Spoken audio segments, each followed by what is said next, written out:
திரேதாயுகத்தில் விஷ்ணு பகவான் ஸ்ரீராமச்சந்திரனாக அவதாரம் செய்து ராவணனை நிகிரகிக்க வேண்டும், ராவண சம்ஹாரம் செய்ய வேண்டும், ஏன் சம்ஹாரம் செய்து உலகத்தை காப்பாற்ற வேண்டும் என்று சொல்லுவதற்காக, கல்பனை கொடுப்பதற்காக, கட்டளை போடுவதற்காக பராசக்தி தரிசனம் கொடுத்தது தான் இந்த பகலாமுகி தேவி.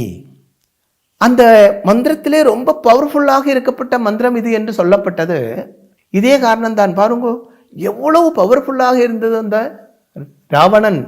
அந்த ராவணனை நிகிரகிக்கிறதுக்கு ஸ்ரீராமச்சந்திரனுக்கு பவர் கொடுத்தது இந்த பகலாமுகி மந்திரமும் யந்திரமும் தான். பகலாமுகி தேவியோட அனுகிரகத்தினால தான் ராவண நிகிரகம் செய்ய ஸ்ரீராமச்சந்திரனுக்கு முடிந்தது அப்படின்னு தான் அந்த சரித்திரத்தில் சொல்லப்படுகிறது.